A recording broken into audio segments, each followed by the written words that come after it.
IPL 2026 season playoffs race అత్యంత రసవత్తరంగా మారుతున్న తరుణంలో జైపూర్లోని సవాయ్ మాన్ సింగ్ స్టేడియం వేదికగా రాజస్థాన్ రాయల్స్ మరియు గుజరాత్ టైటాన్స్ జట్ల మధ్య జరిగిన 52వ మ్యాచ్ క్రికెట్ అభిమానులకు ఒక ఊహించని షాక్ ఇచ్చిందని చెప్పాలి. పాయింట్స్ టేబుల్లో 4వ స్థానంలో ఉన్న రాజస్థాన్ జట్టు, అలాగే 5వ స్థానంలో ఉన్న గుజరాత్ జట్టు తలపడుతుంటే ఖచ్చితంగా ఈ మ్యాచ్ హోరాహోరీగా సాగుతుందని, నరాలు తెగి ఉత్కంఠ రేపుతుందని అందరూ అనుకున్నారు. కానీ గుజరాత్ అనే తుపాను ముందు రాజస్థాన్ జట్టు ఏ దశలోనూ కోలుకోలేని విధంగా చతికిలపడింది. గుజరాత్ గర్జన దెబ్బకు రాజస్థాన్ అండర్ గ్రౌండ్కి వెళ్లిపోయింది. గిల్ పరుగుల యంత్రం, రషీద్ ఖాన్ స్పిన్ మంత్రం ముందు రాజస్థాన్ జట్టు పేకమేడలా కుప్పకూలిపోయింది. గుజరాత్ బ్యాటర్ల దూకుడును అడ్డుకట్ట వేయలేక రాజస్థాన్ బౌలర్లు చేతులెత్తేస్తే, గుజరాత్ బౌలర్ల మాయాజాలాన్ని అర్థం చేసుకోలేక రాజస్థాన్ బ్యాటర్లు క్రీజులో నిలబడలేక పెవిలియన్కు క్యూ కట్టారు. అసలు ఒక కీలకమైన మ్యాచ్లో ఈ రేంజ్లో గుజరాత్ జట్టు ఆడుతుందని, రాజస్థాన్ జట్టు మరీ ఇంత పేలవంగా చేతులెత్తేస్తుందని ఏ ఒక్కరూ ఊహించలేదు. దీంతో 77 పరుగుల భారీ తేడాతో ఘన విజయం సాధించింది. పరుగుల పరంగా చూసుకుంటే ఐపీఎల్ చరిత్రలోనే గుజరాత్కు ఇది అతిపెద్ద విజయం. అదే సమయంలో రాజస్థాన్కు ఇది 4వ అతిపెద్ద పరాజయం. ఇక్కడ మనం ప్రధానంగా గుర్తుపెట్టుకోవాల్సిన విషయం ఏంటంటే, గుజరాత్ జట్టుకి ఇది వరుసగా 4వ విజయం. ఆరంభంలో కాస్త తడబడినా వారి బౌలింగ్ డిపార్ట్మెంట్ మ్యాచ్లు జరుగుతున్న కొద్దీ గాడిలో పడి ఇప్పుడు ప్రత్యర్థులకు సింహ స్వప్నంలా మారింది. ఈ ఘన విజయంతో పాయింట్స్ టేబుల్లో భారీ మార్పులు చోటు చేసుకున్నాయి. గుజరాత్ జట్టు ఏకంగా 5వ స్థానం నుండి పంజాబ్, బెంగళూరు మరియు రాజస్థాన్ జట్లను కిందకు నెట్టి 2వ స్థానానికి దూసుకువెళ్లింది. మిగిలిన 3 మ్యాచ్ల్లో ఒక్క మ్యాచ్ గెలిచిన ఎస్ఆర్హెచ్ అనే గుజరాత్ జట్లు ప్లే ఆఫ్స్కు సగర్వంగా చేరుకుంటాయి. సన్ రైజర్స్ హైదరాబాద్ మరియు గుజరాత్ జట్లు దాదాపు 99% ప్లే ఆఫ్స్ అవకాశాలను ఖాయం చేసుకున్నాయి. ఇక మిగిలిన 2 స్థానాల కోసం పంజాబ్, బెంగళూరు, రాజస్థాన్, చెన్నై మరియు కోల్కతా జట్ల మధ్య భీకరమైన ఫైట్ జరగనుంది. ముఖ్యంగా పంజాబ్ మరియు ఆర్సీబీ గనుక తమ తదుపరి మ్యాచ్ల్లో గెలిస్తే మిగతా జట్లకు ప్లే ఆఫ్స్ దారులు దాదాపు మూసుకుపోయినట్లే. ఈ ఆసక్తికరమైన రేసులో రాజస్థాన్ జట్టు చేతులారా తమ అవకాశాలను సంక్లిష్టం చేసుకుంది. ఈ మ్యాచ్లో గుజరాత్ గెలుపుకు ప్రధాన కారణం వారు తీసుకున్న క్యాల్కులేటెడ్ రిస్క్. బ్యాటర్లు కానీ బౌలర్లు కానీ పిచ్కు తగ్గట్లుగా ప్రణాళికలు మార్చుకుని అద్భుతంగా ఆడారు. కానీ రాజస్థాన్ బ్యాటర్లు మాత్రం క్రీజులో సమయం గడిపి పిచ్చును అర్థం చేసుకుని ఆచితూచి ఆడాలి అన్న కనీస విషయాన్ని మరచిపోయారు. ఓడిపోవడం ఆటలో సహజమే, కానీ కనీస పోరాట పటిమ లేకుండా అటు బ్యాటింగ్లోనూ ఇటు బౌలింగ్లోనూ ఇలా చేతులెత్తేయడం రాజస్థాన్ అభిమానులను తీవ్రంగా నిరాశపరిచింది. ఒత్తిడికి తలగకుండా సరైన వ్యూహంతో ఆడితేనే ఇలాంటి కీలక మ్యాచ్ల్లో గెలవగలమని గుజరాత్ జట్టు నిరూపించింది. ఈ మ్యాచ్లో మొదట బ్యాటింగ్ చేసిన గుజరాత్ జట్టు అద్భుతమైన ప్రణాళికతో బరిలోకి దిగింది. పిచ్చు బ్యాటింగ్కు అంతగా మరీ ఎక్కువ అనుకూలించకపోయినా ఓపికతో, సహనంతో బ్యాటింగ్ చేసి గుజరాత్ ఓపెనర్లు అదరగొట్టారు. ముఖ్యంగా శుభ్మన్ గిల్ మరియు సాయి సుదర్శన్ వీళ్ళిద్దరూ కలిసి రాజస్థాన్ బౌలర్ల సహనాన్ని పరీక్షించారు. ఒక పక్క వికెట్ కాపాడుకుంటూనే మరోపక్క దొరికిన బంతిని దొరికినట్లు బౌండరీకి తరలిస్తూ తొలి వికెట్కు ఏకంగా సెంచరీ భాగస్వామ్యాన్ని నెలకొల్పి జట్టుకు అత్యంత బలమైన పునాదిని వేశారు. రాజస్థాన్ పైన గుజరాత్కు ఏ వికెట్కైనా ఇదే అత్యధిక భాగస్వామ్యం కావడం విశేషం.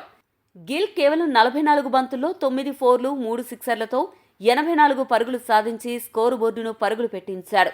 టీ20కి గిల్ పనికిరాడు అనే విమర్శకులకు గిల్ ఈ ఐపీఎల్లో వరుసగా బ్యాట్తో సమాధానం ఇస్తూనే ఉన్నాడు. అతనికి తోడుగా సాయి సుదర్శన్ కూడా అద్భుతమైన క్లాస్ ఇన్నింగ్స్ ఆడి 36 బంతులు 55 పరుగులు సాధించాడు. ఆ తర్వాత మధ్య ఓవర్లో వాషింగ్టన్ సుందర్ అందరినీ ఆశ్చర్యపరుస్తూ కేవలం 17 బంతుల్లో 30 పరుగులు చేసి మ్యాచ్ స్వరూపాన్ని మార్చేశాడు. ఇక చివర్లో రాహుల్ తెవాటియా 2 సిక్సర్లు బాది గుజరాత్ ఇన్నింగ్స్కు సరైన ముగింపునిచ్చాడు. పవర్ ప్లేలో 6 ఓవర్లకు 82 పరుగులు చేసి ఈ సీజన్లోనే అత్యుత్తమ పవర్ ప్లే స్కోరును గుజరాత్ నమోదు చేసింది. కేవలం 8.1 ఓవర్లలోనే 100 పరుగులు సాధించడం గుజరాత్కు ఇదే తొలిసారి.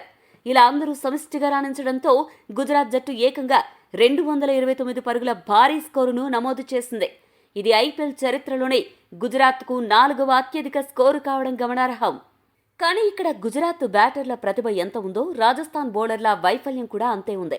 ఒకే పిచ్ పైన 2 జట్లు ఆడుతున్నాయా అన్న అనుమానం కలిగేలా రాజస్థాన్ బౌలర్లు దారుణమైన బౌలింగ్తో చెత్త రికార్డులు మూటగట్టుకున్నారు. ముఖ్యంగా ప్రధాన బౌలర్ జోఫ్రా ఆర్చర్ తన ఐపీఎల్ కెరీర్లోనే అత్యంత దారుణమైన ఓవర్ వేశాడు. తన తొలి ఓవర్లోనే ఏకంగా 11 బంతులు వేసి అందులో 5 వైడ్లు, ఒక నో బాల్తో మొత్తం 18 పరుగులు సమర్పించుకున్నాడు. ఆర్చర్ మొదలుపెట్టిన ఈ చెత్త బౌలింగ్ మిగతా బౌలర్లకు కూడా అంటువ్యాధిలా సోకింది. తుషార్ దేశ్పాండే మరియు బ్రిజేష్ శర్మ ఇద్దరూ కూడా ఎటువంటి లైన్ అండ్ లెంత్ లేకుండా పదే లెగ్ స్టంప్ వెలుపల బంతులు వేసి ధారాళంగా వైడ్లు ఇచ్చారు. ఈ సీజన్లో ఒక జట్టు ఇంత చెత్త లైన్తో బౌలింగ్ చేయడం బహుశా ఇదే తొలిసారి అని చెప్పాలి. ఒకవైపు బౌలర్లు వైడ్లు వేస్తుంటే ఫీల్డర్లు కూడా మిస్ ఫీల్డింగ్స్తో క్యాచ్ డ్రాప్స్తో వారికి పోటీ పడ్డారు. అత్యంత కీలకమైన శుభ్మన్ గిల్ క్యాచ్ను హిట్మేర్ డ్రాప్ చేయగా అది సిక్సర్గా మారింది. అలాగే జైస్వాల్ సైతం కవర్స్లో ఒక క్యాచ్ వదిలేయడమే కాకుండా గిల్ రనౌట్ అవకాశాన్ని కూడా మిస్ చేశాడు. వీటన్నిటికీ తోడు రాజస్థాన్ జట్టు కళ్ళు మూసుకుని అనవసరమైన చెత్త రివ్యూలు తీసుకుని నవ్వుల పాలైంది. కేవలం రవీంద్ర జడేజా, యశ్రాజ్ పుంజా మాత్రమే కాస్త క్రమశిక్షణతో బౌలింగ్ చేసి 4 ఓవర్లలో 34 పరుగులు మాత్రమే ఇచ్చి ప్రమాదకరమైన జోస్ బట్లర్ను 13 పరుగులకే అవుట్ చేసి కొంత ప్రభావం చూపాడు. జాసన్ హోల్డర్ లాంటి మ్యాచ్ విన్నర్ కూడా 7 బంతుల్లో 7 పరుగులు మాత్రమే చేసి స్లో బాల్ను అంచనా వేయలేక వికెట్ సమర్పించుకున్నాడు. ఈ సీజన్లో రాజస్థాన్ రాయల్స్ 200కు పైగా పరుగులు ఇవ్వడం ఇది ఏకంగా 7వసారి కావడం వారి బౌలింగ్ వైఫల్యానికి నిదర్శనం. ఇక 230 పరుగుల భారీ లక్ష్య ఛేదనలో రాజస్థాన్ రాయల్స్ ఇన్నింగ్స్ ఒక దశలో అద్భుతంగా ప్రారంభమైంది. ఆరంభంలో క్రీజులోకి వచ్చిన యువ సంచలనం వైభవ్ సూర్యవంశీ గుజరాత్ బౌలర్లపై విరుచుకుపడ్డాడు. కేవలం 16 బంతుల్లో 3 ఫోర్లు 3 సిక్సర్లతో 36 పరుగులు సాధించి రాజస్థాన్ శిబిరంలో ఆశలు చిగురింపజేశాడు.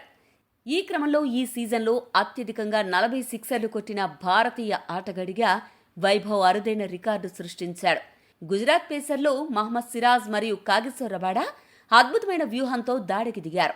సిరాజ్ ఒక కళ్ళు చెదిరే బౌన్సర్తో ప్రమాదకరమైన వైభవ్ సూర్యవంశీని అవుట్ చేయగా రబాడా తన పదునైన బౌలింగ్తో యశస్వి జైస్వాల్ను 3 పరుగులకు, అలాగే షిమ్రాన్ హిట్మేయర్ను 6 పరుగులకు పెవిలియన్ చేర్చాడు.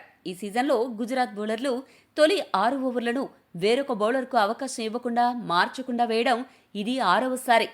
ఆ తర్వాత 7వ ఓవర్లో క్రీజులోకొచ్చిన ధ్రువ్ జురేల్ ధాటిగా ఆడుతూ ఇన్నింగ్స్ చక్కదిద్దే ప్రయత్నం చేశాడు. కానీ స్ట్రాటజిక్ టైమ్అవుట్ తర్వాత బౌలింగ్కొచ్చిన స్పిన్ మాంత్రికుడు రషీద్ ఖాన్ మ్యాచ్ను పూర్తిగా గుజరాత్ గుప్పెట్లోకి తెచ్చాడు.